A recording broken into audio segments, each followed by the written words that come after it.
Assalamualaikum warahmatullahi wabarakatuh. Waalaikumsalam warahmatullahi wabarakatuh. Kabar anak-anak sekalian, sehat? Alhamdulillah. Kita bersyukur kepada Allah pada hari ini atas rahmat, nikmat dan karunia yang diberikan Allah kepada kita. Kita dipertemukan dalam keadaan sehat walafiat. Mengawali pembelajaran kita pada pagi hari ini, mari kita sama-sama berdoa kepada Allah. Mudah-mudahan apa yang kita lakukan, pembelajaran kita pada hari ini mendapatkan ilmu yang bermanfaat. Silakan kepada ketua kelas ya, Hanif untuk memimpin doa. Silakan.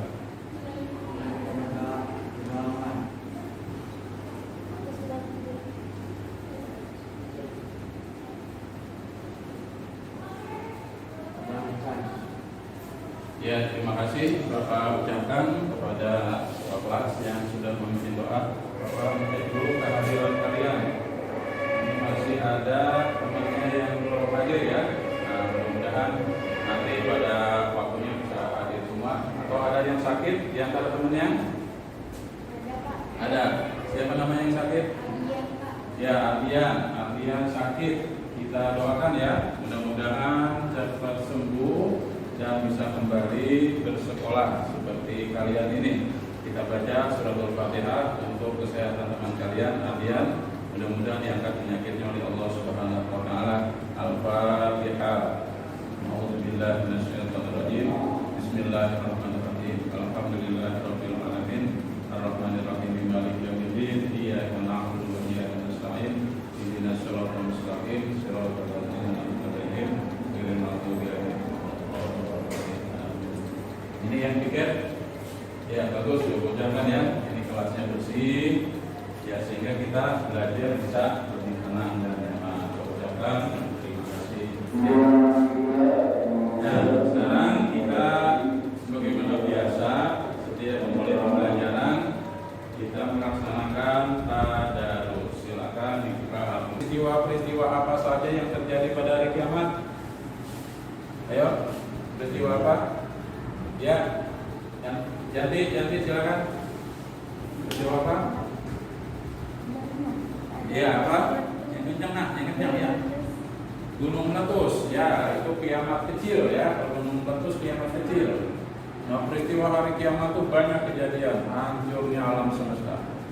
Nanti kita dibangkitkan dari kubur, lalu dikumpulkan di padang mahsyar dan banyak lagi, ya. Nah, maka jangan sampai kita termasuk orang yang merugi di hari kiamat sengsara karena amal-amalan kita buruk. Pertanyaan satu lagi, coba sebutkan nama-nama surga. Ada ingat? Ya, siapa? Ya, surga Firdaus. Ya, bagus Claudia, surga Firdaus. Yang lain ada yang jawab? Ada yang tahu?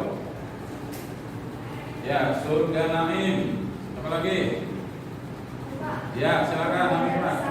Surga Darussalam, betul. Ya. Nah, itu nama-nama surga. Ya, jadi tolong diingat ya materi yang sudah Bapak sampaikan pada minggu lalu ya. Jangan sampai materi hari ini kita dapatkan materi yang minggu lalu terlupakan. Jadi tolong ya kalian ulang kembali, baca kembali ya materi-materi tersebut. Nah, pada kesempatan hari ini kita akan masuk pada materi tentang menuai keberkahan dengan rasa hormat dan patuh pada orang tua dan guru. Status kita adalah anak. Pasti kita punya orang tua. Nah, kepada orang tua kita, ibu dan bapak kita yang di rumah dan ibu bapak guru yang ada di sekolah, kalian wajib patuh, taat dan hormat. Tidak boleh membantah, tidak boleh melawan perintahnya. Ya, tapi apapun yang diperintahkan orang tua, yang diperintahkan guru harus kita taati sepanjang itu tidak melanggar syariat Islam. Kalau melanggar syariat Islam, tidak sesuai dengan aturan Islam, nah kita bisa menolaknya, tetapi dengan cara yang baik. Nah, tolong perhatikan ya beberapa rabbuka alla ta'budu illa iyyahu wa bil walidaini ihsana.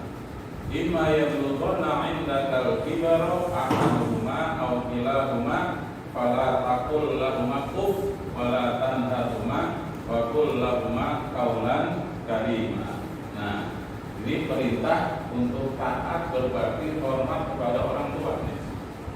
Nah, jadi Allah memerintahkan agar kamu jangan menyembah selain kepada Dia, selain kepada Allah, dan hendaklah berbuat baik kepada ibu dan bapak. Jika salah seorang di antara keduanya atau keduanya sampai pada usia lanjut dalam pemeliharaanmu, maka janganlah sekali-kali kau mengatakan kepada keduanya ah. Berkata ah saja nggak boleh. Ya, berkata ah, apalagi lebih dari itu, membentaknya. Nah, itu merupakan dosa besar. Tapi ucapkan kepada keduanya kaulan karimah, perkataan yang baik, yang lemah lembut, yang sopan, yang santun, yang pantas. Anak berkata lemah lembut, anak berkata sopan, anak berkata santun kepada orang tua. Nah, itu orang tua gembira, orang tua senang.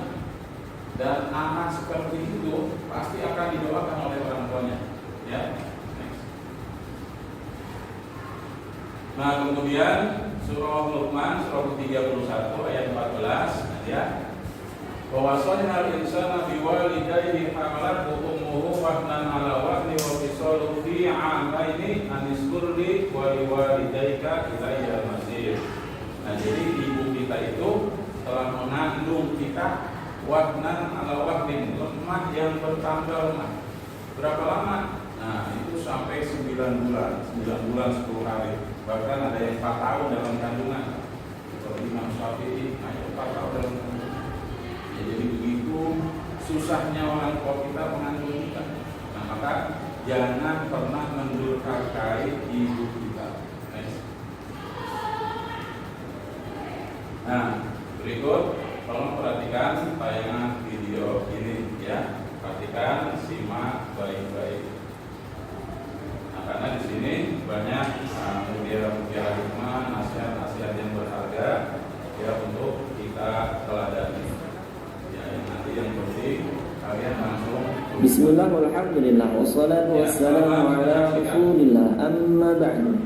Alhamdulillah, berjumpa kembali dalam pembelajaran pendidikan agama Islam dan budi pekerti kelas 9 di semester 1. Adapun materi yang akan kita bahas pada pertemuan kali ini adalah hormat dan patuh pada orang tua dan guru.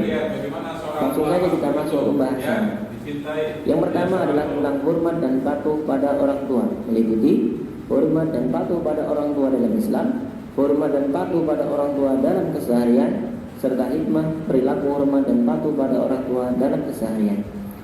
Yang pertama adalah tentang hormat dan patuh pada orang tua. Hormat pada orang tua bermakna menghargai dan menunjukkan rasa khidmat atau ta'zim kepada orang tua sebagai orang yang telah melahirkan, mendidik dan merawat kita. Sedangkan patuh pada orang tua bermakna melaksanakan perintah orang tua, menjauhi larangannya dan mendengarkan nasihatnya. Perilaku hormat dan patuh pada orang tua merupakan bentuk perilaku birrul walidain atau berbakti kepada kedua orang tua.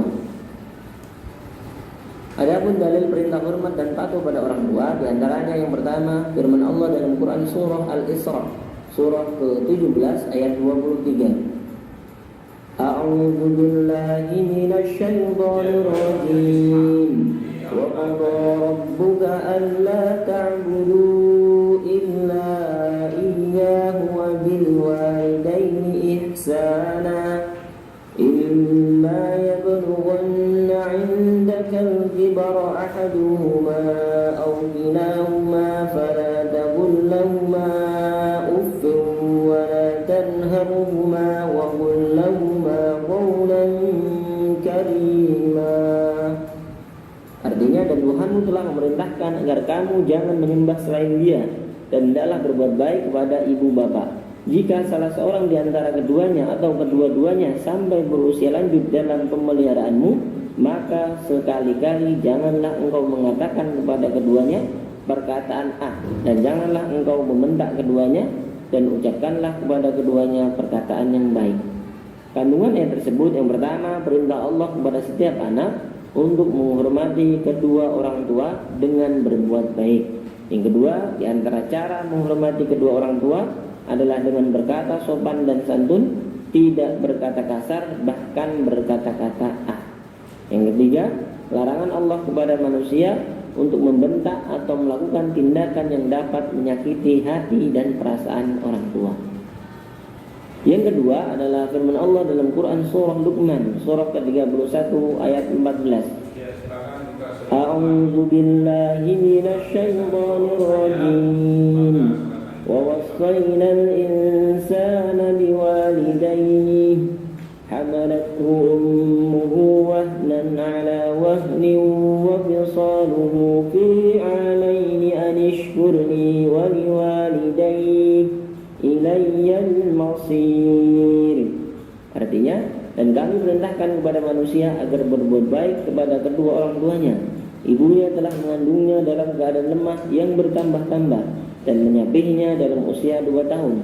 Bersyukurlah kepadaku dan kepada kedua orang tuamu. Hanya kepada aku kembalimu. Kandungan ayat tersebut yang pertama, kewajiban berbakti pada orang tua, memiliki kedudukan kedua setelah taat pada Allah Ta'ala. Yang kedua, penegasan Allah tentang pengorbanan seorang ibu dalam mengandung anaknya dengan susah payah dan menyapihnya pada usia 2 tahun. Yang ketiga, perintah bersyukur kepada Allah dan juga perintah bersyukur kepada orang tua. Yang ketiga adalah hadis riwayat Imam Tirmidzi. An Ibnu Mas'ud qala sa'altu Rasulullah sallallahu alaihi wasallam faqultu ya Rasulullah ayyul a'mali afdal? Qala as-salatu li miqatiha. Qultu thumma madza ya Rasulullah? Qala birrul walidain. Qultu thumma madza ya Rasulullah? Qala al-jihadu fi sabilillah. Thumma sakata anni Rasulullah sallallahu alaihi wasallam walau istazadtuhu lazadani. Artinya dari Ibnu Mas'ud radhiyallahu anhu berkata, aku pernah bertanya kepada Rasulullah, wahai Rasulullah, amalan apakah yang paling mulia? Beliau menjawab, sholat tepat pada waktunya. Aku bertanya lagi, kemudian apakah lagi wahai Rasulullah? Beliau menjawab, kemudian berbakti kepada kedua orang tua. Aku bertanya lagi, apalagi wahai Rasulullah? Beliau menjawab, kemudian berjihad di jalan Allah. Lalu Rasulullah diam. Sekiranya aku bertanya lagi, niscaya beliau akan menjawabnya. Kandungan hadis tersebut, yang pertama, berbakti kepada orang tua merupakan amalan mulia setelah salat tepat waktu. Yang kedua, berbakti pada orang tua merupakan amalan yang diridhoi oleh Allah Ta'ala. Dasar keempat adalah hadis riwayat Imam Tirmidzi. Akhbarana Bahz bin Hakim haddatsani abi an jaddi qala qultu ya Rasulullah man abarru qala ummaka qala qultu thumma man qala ummaka qala qultu thumma man qala ummaka qala qultu thumma man qala thumma abaka thumma al-aqrab fal-aqrab. Artinya telah mengabarkan kepada kami Bahz bin Hakim telah menceritakan kepadaku bapakku dari kakekku, ia berkata, aku bertanya, wahai Rasulullah, siapakah yang lebih berhak aku pergauli dengan baik? Beliau menjawab, ibumu. Kutanyakan lagi, lalu siapa lagi? Beliau menjawab, ibumu. Aku bertanya lagi, siapakah lagi? Beliau menjawab, ibumu. Aku bertanya lagi, siapakah lagi? Beliau menjawab, ibumu. Aku bertanya lagi, siapakah lagi? Beliau baru menjawab, kemudian barulah bapakmu, kemudian kerabat yang paling terdekat. Kandungan hadis tersebut yang pertama, berbakti kepada orang tua merupakan kewajiban ibadah dari Allah bagi para hambanya. Yang kedua, perintah berbakti pada orang tua wajib dijalankan, terutama kepada ibu. Itu adalah perintah hormat dan patuh pada orang tua. Yang kedua adalah perilaku hormat dan patuh pada orang tua ketika masih hidup. Bagaimanakah perilaku hormat dan patuh pada orang tua ketika masih hidup itu?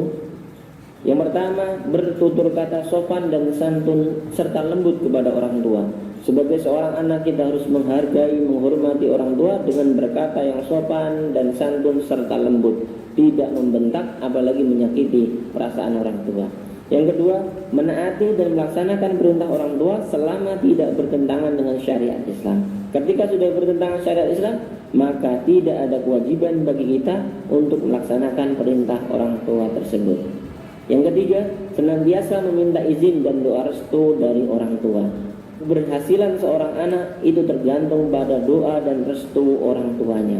ketika akan mulai bekerja, ketika akan mulai kuliah, ketika akan menuntut ilmu, minta izin, minta doa restu orang tua. Insya Allah usaha yang kita lakukan akan berkah. Yang keempat, membantu pekerjaan rumah atau pekerjaan lain yang dapat meringankan beban orang tua. Pekerjaan di rumah tentu tidak ada habisnya, menyapu, mengepel, menyirami tanaman, mencuci piring, mencuci pakaian.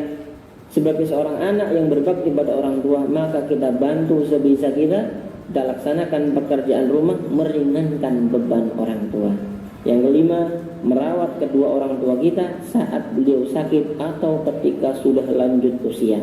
Merawat orang tua ketika sudah lanjut usia atau saat sakit adalah salah satu pintu surga seorang anak. Maka ketika orang tua kita sakit atau sudah lanjut usia, badan mereka sudah lemah, kita rawat keduanya dengan baik. Dan yang keenam, mendoakan orang tuanya agar diampuni segala dosanya. Allahumma firli dzunubi wa liwalidayya warhamhuma kama rabbayani shaghira. Baca doa, baca Fatihah setelah selesai sholat. Itu adalah perilaku hormat dan patuh pada orang tua ketika masih hidup. Lantas bagaimana perilaku hormat dan patuh kita kepada orang tua ketika telah meninggal dunia? Yang pertama, merawat dan menyolatkan jenazah saat orang tua meninggal dunia. Ketika orang tua sudah wafat, maka bakti kita sebagai seorang anak adalah merawatnya, memandikannya, menyolatkannya, bahkan menguburkannya. Kita ikut hadir menghormati orang tua untuk yang terakhir kalinya. Jangan sampai orang lain yang mandikan, menyolatkan, bahkan menurunkan jenazahnya ke liang kubur. Kita sebagai seorang anak, bakti kita kepada orang tua ketika wafat, yang pertama adalah merawat, menyolatkan jenazah ketika meninggal dunia. Yang kedua, membayarkan hutang dan memenuhi janji kedua orang tua. Ketika semasa hidupnya orang tua kita punya usaha sehingga mempunyai hutang, piutang kepada orang lain, maka kita sebagai anak harus membayarnya dan memenuhi janji kedua orang tua kita. Yang ketiga, menjalankan wasiat dan nasihat yang telah diberikan kedua orang tua kepada kita. Orang tua tentunya berharap anaknya akan lebih sukses daripada dirinya. Ada wasiat, ada nasihat yang diberikan, maka kita harus menjalankannya. Misalnya pembangunan masjid, pembangunan musola yang belum selesai, orang tua berwasiat kepada kita, maka kita sebagai anak harus menjalankan wasiat tersebut. Yang keempat, mendoakan orang tua kita dengan memintakan ampun kepada Allah Ta'ala. Bacakan Al-Fatihah, bacakan doa agar orang tua kita diampuni oleh Allah Ta'ala, ditempatkan di kedudukan yang mulia di sisi Allah Ta'ala. Yang kelima, menjaga nama baik kedua orang tua kita dengan berbuat baik. Ketika orang tua kita masih hidup, dikenal sebagai orang baik di masyarakat, maka kita harus menjaganya dengan perilaku kita, sehingga perilaku kita yang baik merupakan cara kita untuk menjaga nama baik kedua orang tua kita. Yang keenam, menyambung tali silaturahim dengan kerabat dan sahabat orang tua. Ketika orang tua kita sudah wafat, maka silaturahim orang tua kita tidak terputus karena kita berusaha menyambung tali silaturahim dengan kerabat dan sahabat orang tua kita. Dan yang ketujuh, berziarah ke makamnya.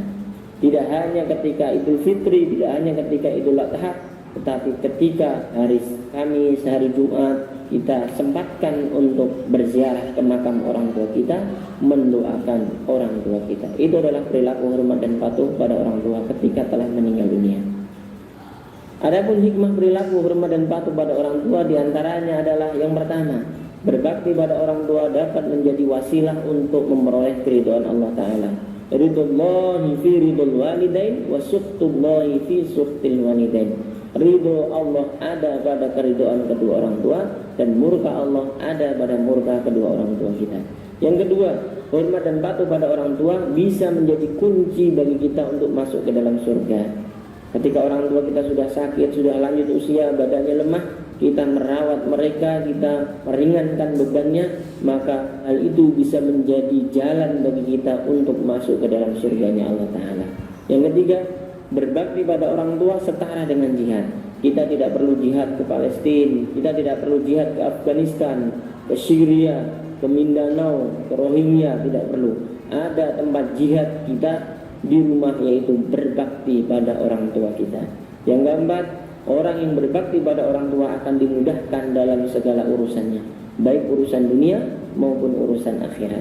Yang kelima, orang yang berbakti kepada orang tua akan diluaskan rezekinya dan diberkahi umurnya. Birru aba'akum tabirrukum abna'ukum. Ketika kita berbuat baik kepada orang tua, maka anak keturunan kita pun akan berbuat baik kepada kita. Dan yang terakhir, mendapatkan ketenangan hati dan jiwa. Orang yang berbakti pada orang tua, maka hatinya akan tenang, jiwanya akan tentram. Itu adalah hikmah perilaku hormat dan patuh pada orang tua.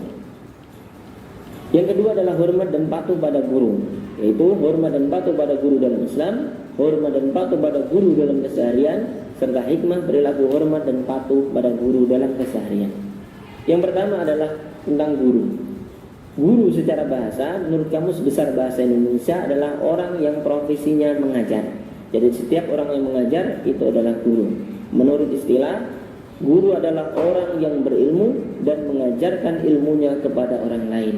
Jadi guru menurut istilah adalah setiap orang yang mengajarkan ilmunya, tidak terbatas hanya di sekolah, di rumah, di keseharian kita. Orang yang mengajarkan ilmu kepada kita itu adalah guru kita. Adapun perintah hormat dan patuh pada guru, diantaranya adalah hadis riwayat Ahmad an Abdullah bin Amr radhiyallahu anhuma anna Nabiy sallallahu alaihi wasallam qala laisa min ummati man lam yujilla kabirana wa yarham saghirana wa ya'rif li'alimina haqqahu. Artinya, bukan termasuk umatku siapa yang tidak memuliakan orang yang lebih tua, menyayangi orang yang lebih muda, dan mengetahui hak-hak orang alim atau guru. Kandungan hadis tersebut yang pertama adalah perintah memuliakan orang yang lebih tua usianya. Yang kedua, perintah mengasihi dan membimbing orang yang lebih muda. Yang ketiga, perintah menghargai hak orang berilmu, yaitu para ulama, para dai, dan para guru. Lantas bagaimanakah perilaku dan hormat patuh pada guru ketika masih hidup? Yang pertama, melaksanakan tugas belajar dengan ikhlas.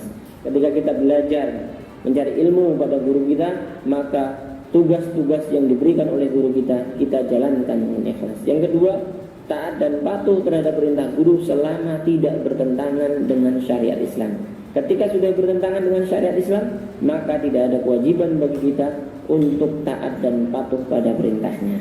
Yang ketiga, mengucapkan salam setiap masuk kelas. Kita awali masuk kelas itu dengan melangkahkan kaki kanan mengucapkan salam. Yang keempat, menyapa dengan sopan, santun, dan ramah saat bertemu guru. Ketika kita bertemu guru, maka ucapkan salam, kita cium tangannya, kita senyum, dan berkata dengan sapaan yang baik. Yang kelima, memperhatikan pelajaran dengan seksama. Ketika guru menyampaikan mata pelajaran pada kita, meskipun kita sudah tahu, meskipun kita sudah paham, kita tetap hormat dan menghargainya dengan memperhatikan pelajaran tersebut. Yang keenam, mendengarkan nasihat guru dengan baik. Ketika guru menyampaikan nasihat, menyampaikan wejangan kepada kita, tentunya itu demi kebaikan kita, maka kita dengarkan dengan baik nasihat dan wejangan guru tersebut. Yang terakhir, mendoakan guru. Itu adalah perilaku hormat dan patuh pada guru ketika masih hidup. Ketika sudah meninggal dunia, bagaimana perilaku hormat dan patuh pada guru? Yang pertama, mendoakan dan memohonkan ampunan bagi guru kita. Bacakan Al-Fatihah, bacakan doa setelah selesai laksanakan sholat. Yang kedua, melaksanakan wasiat dan nasihat guru. Ketika semasa hidupnya guru kita menyampaikan wasiat tertentu kepada kita atau nasihat kepada kita yang semuanya demi kebaikan kita, maka laksanakan wasiat dan nasihat itu semampu kita. Yang ketiga, menjaga nama baik guru dengan perilaku terpuji. Ketika semasa hidupnya guru kita dikenal dengan kebaikannya, maka kita sebagai muridnya, sebagai siswanya, jaga nama baik guru kita dengan perilaku yang terpuji. Yang keempat, mengamalkan ilmu yang telah diajarkan kepada kita sebagai bekal hidup kita, ilmu yang telah diberikan oleh guru tersebut. Yang kelima, menjalin silaturahim dengan keluarga dan sahabat guru kita, sehingga meskipun guru kita sudah meninggal dunia, kita masih punya tali silaturahim dengan keluarga dan sahabat-sahabat guru kita. Adapun hikmah perilaku hormat dan patuh pada guru diantaranya adalah yang pertama, mendapatkan ridho dan rahmatnya Allah Ta'ala. Guru adalah orang tua kita di sekolah. Ridho Allah ada pada ridho orang tua kita, termasuk guru kita. Yang kedua, orang yang hormat dan patuh pada guru akan memperoleh ilmu yang berkah dan bermanfaat dalam kehidupannya. Ilmu yang barokah adalah ilmu yang menjadikan kita semakin taat beribadah kepada Allah Ta'ala. Yang ketiga, orang yang hormat dan patuh pada guru akan mempermudah diri dalam belajar dan memahami pelajaran yang disampaikan. Yang keempat, orang yang hormat dan patuh pada guru akan dimudahkan segala urusan dalam kehidupan, baik urusan dunia dan urusan akhirat. Dan yang kelima, hidupnya akan menjadi lebih terarah.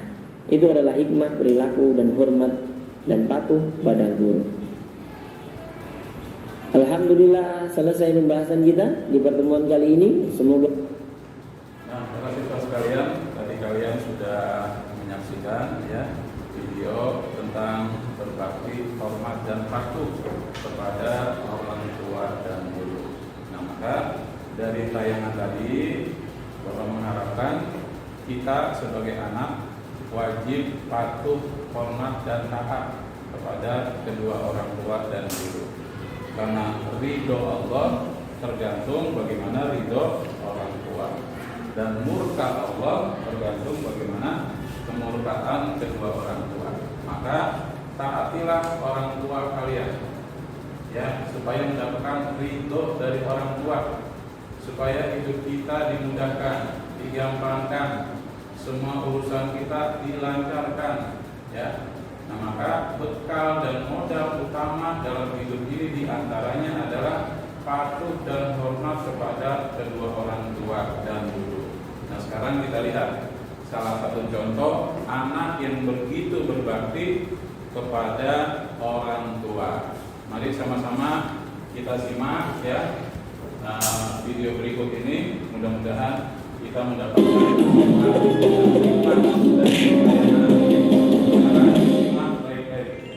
Kisah Uwais Al-Qarni, pemuda yang terkenal di langit. Kisah ini bercerita tentang seorang pemuda bernama Uwais Al-Qarni yang hidup pada zaman Nabi Muhammad SAW. Nama Al-Qarni yang disematkan padanya memiliki arti yang dalam bahasa Arab penghuni langit. Melalui kisah ini kita akan mengetahui siapakah sosok Uwais yang namanya sangat terkenal sampai ke langit. Ternyata hal ini terjadi karena ketaatan Uwais kepada ibunya. Uwais adalah seorang pemuda yang berasal dari negeri Yaman. Sejak lahir, ia memiliki penyakit sotak, timbul bercak-bercak putih di seluruh badan. Uwais adalah pemuda yang soleh dan giat bekerja. Sehari-hari ia mengembala domba milik para tetangga untuk memenuhi kebutuhan hidup. Uwais tinggal berdua dengan ibunya yang lumpuh dan buta. Walaupun hidup miskin, Uwais selalu bersyukur dan sangat menyayangi ibunya. Ia selalu berusaha memenuhi segala permintaan sang ibu. Uwais anakku, kemarilah sebentar nak. Baik ibu, apakah ada yang engkau butuhkan? Anakku sayang, mungkin hidup ibu sudah tak akan lama lagi. Ada satu keinginan ibu yang ingin sekali terwujud. Jangan berkata seperti itu ibu. Katakan padaku, apa permintaan ibu itu? Sebelum saat itu tiba, ibu ingin melaksanakan haji. Mendengar perkataan ibunya, Uwais hanya termenung sambil berpikir. Aku sangat ingin mewujudkan permintaan ibu. Mohon ibu bersabar sampai saat itu tiba. Aku akan mencari cara agar kita bisa pergi ke Mekah untuk melaksanakan ibadah haji. Terima kasih nak. Ibu Uwais sangat bahagia dan memeluk Uwais sampai menangis. Ya Allah, bagaimana cara hamba membawa ibu hamba yang lumpuh dan buta untuk pergi ke Mekah? Sedangkan jarak dari Yaman ke Mekah sangat jauh, melewati padang pasir yang tandus. Biasanya orang-orang pergi ke sana menggunakan unta. Seekor domba pun aku tidak punya, apalagi unta. Uwais terus berpikir dan akhirnya menemukan suatu ide. Keesokan harinya, Uwais menemui pemilik domba dan membeli satu ekor domba untuk dipelihara. Namun uangnya hanya cukup untuk membeli satu ekor anak domba yang kecil. Setiap hari Uwais menggendong anak domba itu naik turun bukit. Orang-orang yang lewat tertawa melihat tingkah Uwais. Hei, coba lihat Uwais itu. Apa yang dilakukannya dengan anak domba itu? Dasar orang aneh. Uwais gila, Uwais sudah gila. Uwais tidak mendengarkan cemoohan dari orang-orang. Saat ini yang ada di pikirannya adalah ibunya. 8 tahun berlalu dan tibalah pada musim haji. Anak domba Uwais semakin bertambah besar. Beratnya mencapai 100 kg. Begitu pula dengan Uwais. Badannya semakin kekar dan bertenaga. Berkat latihan setiap hari, beban berat yang dipikulnya tidak terasa lagi. Sekarang semua orang tahu bahwa apa yang dilakukan Uwais adalah bentuk pengorbanannya kepada sang ibu. Uwais menggendong ibunya sambil berjalan kaki dari Yaman menuju Mekah. Subhanallah, alangkah besar cinta Uwais kepada ibunya itu. Sesampai di Mekah, Uwais tetap menggendong ibunya untuk bertawaf di Ka'bah. Di hadapan Ka'bah, ibu dan anak itu berdoa, Ya Allah, ampunilah semua dosa ibuku. Bagaimana dengan dosamu, anakku? Dengan terampuninya dosa ibu, maka ibu akan masuk surga. Cukuplah ridho ibu yang mengantarkanku ke surga. Allah Subhanahu wa Ta'ala mendengar percakapan ibu dan anak laki-lakinya. Seketika itu penyakit sopak yang dideritanya sembuh. Hanya tertinggal 1 bulatan putih di telapak tangannya. Terima kasih ya Allah. Sekembalinya dari Mekah, Uwais meminta izin kepada ibunya untuk pergi ke Madinah. Uwais ingin sekali bertemu dengan Nabi Muhammad SAW. Dengan berat hati, ibunya mengizinkan Uwais berangkat. Setelah urusanmu selesai, cepat pulang ya nak. Sesampainya di Madinah, Uwais segera mencari rumah Nabi Muhammad SAW. Setelah menemukan, ia mengetuk pintu dan mengucapkan salam. Keluarlah istri Nabi, Aisyah radhiyallahu anha, seraya membalas salamnya. Apakah saya bisa bertemu dengan Rasulullah SAW? Maaf sekali, Nabi sedang tidak berada di rumah. Beliau sedang berperang dan tidak tahu pasti kapan kembali. Mungkin sebulan atau beberapa bulan lagi. Uwais dihadapkan pada 2 pilihan, menunggu kedatangan Nabi atau segera pulang ke Yaman. Bayangan sang ibu yang tua muncul di benaknya. Baiklah kalau begitu, saya pamit. Ada seorang ibu yang tidak bisa saya tinggal lama-lama di rumah. Sampaikan salam saya kepada Rasulullah SAW jika beliau sudah kembali dari perang. Terima kasih. Uwais kembali ke Yaman dengan perasaan haru dan sedih. Di satu sisi Uwais sangat ingin bertemu dengan Nabi Muhammad SAW, namun di sisi lain ia sangat mengkhawatirkan kondisi ibunya. Akhirnya ia memilih untuk segera pulang ke Yaman. Peperangan telah usai dan Nabi Muhammad SAW pulang ke Madinah. Aisyah radhiyallahu anha menceritakan perihal pemuda yang mencari beliau. Nabi mengatakan bahwa Uwais adalah pemuda yang sangat taat kepada ibunya. Karena ketaatan kepada ibunya itu, nama Uwais sangat terkenal di kalangan penduduk langit. Seperti yang tersebut dalam hadis Sahih Muslim Syarah An-Nawawi nomor 2542, dikatakan bahwa sebaik-baiknya tabi'in adalah Uwais Al-Qarni. Saat Nabi Muhammad SAW berbincang-bincang dengan Umar bin Khattab dan Ali bin Abi Thalib, beliau menceritakan tentang sosok Uwais.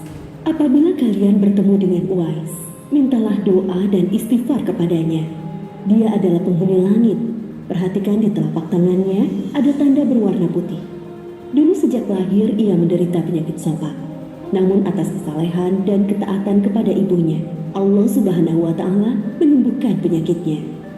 Sampai pada akhir kematian Uwais, terjadi hal yang menggemparkan. Banyak sekali orang yang hadir mengurus pemakanannya. Orang-orang itu adalah penduduk langit yang dikirim oleh Allah Subhanahu wa Ta'ala. Subhanallah, Maha Suci Allah, sungguh mulia sosok Uwais ini. Demikianlah kisah Uwais Al-Qarni, pemuda yang namanya terkenal di langit. Nah, para siswa sekalian, tadi sama-sama kita sudah menyaksikan bagaimana seorang anak yang begitu taat dan berbakti kepada ibunya. Ya, walaupun ibunya dalam kondisi sakit, kalau minta diberangkatkan haji, dia berusaha semaksimal mungkin dengan menggendong ibunya dari Yaman sampai ke Mekah. Dan seluruh rangkaian haji dikerjakan dengan baik oleh anaknya dengan cara menggendong ibunya. Jarak dari Yaman ke Mekah itu 1.200 km. Jadi betapa jauhnya dan betapa letih dan melelahkan. Tapi Uwais Al-Qarni dengan ikhlas karena ketaatannya kepada orang tua, ya, dia akhirnya bisa memberangkatkan ibunya. Nah, maka dari kisah tersebut mudah-mudahan bisa mengetuk, ya, menyentuh hati kita untuk kita lebih taat dan berbakti kepada kedua orang tua kita. Dan tadi juga sudah disampaikan bahwa betapa keridhaan orang tua itu sangat penting guna mendatangkan keridhaan Allah. Ya, maka carilah keridhaan kedua orang tua. Nah, kemudian coba perhatikan hadis Rasulullah, barang siapa yang merendahkan gurunya akan ditimpakan oleh Allah kepada 3 macam penderitaan. Jadi guru juga orang tua. Nah, kalau kamu merendahkan, menghinakan guru kalian, yang pertama akan disempitkan rezekinya, yang kedua hilang manfaat ilmu, yang ketiga keluar dari dunia atau wafat tanpa membawa iman. Nauzubillahi min dzalik. Maka hormati dan taati guru. Jadi orang tua, ada ibu bapak yang melahirkan dan membesarkan kita, ada ibu bapak guru. Keduanya adalah orang tua, wajib ditaati dan wajib dihormati. Nah, kemudian, perhatikan latihan ini ya. Ini nanti kalian tolong kerjakan ya. Sebutkan keberkahan yang akan diberikan jika berbakti kepada orang tua. Nah, itu nanti kalian jawab ya. Kemudian jelaskan mengapa kita harus berbakti kepada orang tua. Yang ketiga, sebutkan wujud berbakti kepada orang tua saat ini, minimal 3. Nah, saat ini nih, apa yang kalian harus lakukan sebagai wujud taat berbakti kepada orang tua? Nah, itu bisa kalian tuliskan tuh. Ya, misalkan mentaati semua perintahnya ketika disuruh warung atau belanja di sesuatu. Nah, kamu laksanakan dengan baik dan seterusnya. Kemudian jelaskan, maaf ini ada salah ketiga, jelaskan sikap terbaik saat bertemu dengan bapak ibu guru, baik di sekolah maupun di luar sekolah. Jadi kalau ketemu bapak ibu guru, bagaimana sikap kalian? Atau hai bapak, gitu ya, atau assalamualaikum, cium tangan, gitu ya. Nah, bagaimana sikap terbaiknya? Kemudian jelaskan mengapa kita harus menghormati dan taat kepada guru. Nah, ini anak-anak sekalian, pembelajaran kita pada hari ini, dan Bapak mengharapkan ini dikerjakan dengan baik ya. Nanti sesuai dengan kelompoknya, membentuk kelompok, silakan nanti dibahas di kelompok kalian. Kemudian hasil diskusi kelompok kalian nanti masing-masing diserahkan ke Bapak. Kemudian kalian harus bisa menjelaskan materi-materi tersebut. Nah, ini yang Bapak sampaikan pada kesempatan pagi hari ini. Bisa dipahami? Ya, alhamdulillah. Terima kasih. Nah, sebagai kesimpulan yang pertama, kita harus taat berbakti kepada kedua orang tua dan guru. Yang kedua, keridhaan Allah didasarkan pada keridhaan kedua orang tua. Yang ketiga, kemurkaan Allah didasarkan atas kemurkaan kedua orang tua. Maka kewajiban bagi kita adalah hormat, patuh, taat kepada kedua orang tua dan guru. Ya, mudah-mudahan kita termasuk orang-orang yang senantiasa berbakti kepada kedua orang tua dan guru, sehingga ilmu yang kita dapatkan adalah ilmu yang bermanfaat. Sebelum Bapak akhiri, ada pertanyaan? Silakan. Ya, ada pertanyaan?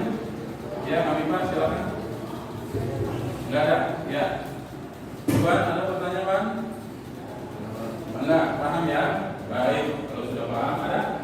Enggak, belakang? Enggak. Susi ada tanya?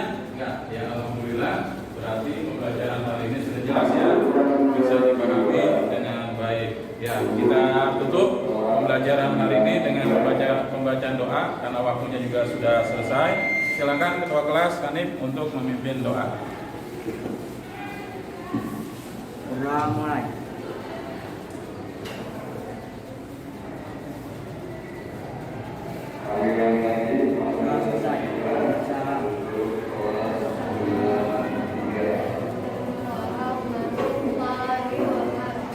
Waalaikumsalam warahmatullahi wabarakatuh. Demikian mudah-mudahan apa yang kita pelajari hari ini bisa bermanfaat bagi kita semua. Sampai berjumpa kembali pada pertemuan di minggu yang akan datang dengan materi mengutamakan sujud kepada Allah Subhanahu wa taala. Terima kasih. Assalamualaikum warahmatullahi wabarakatuh.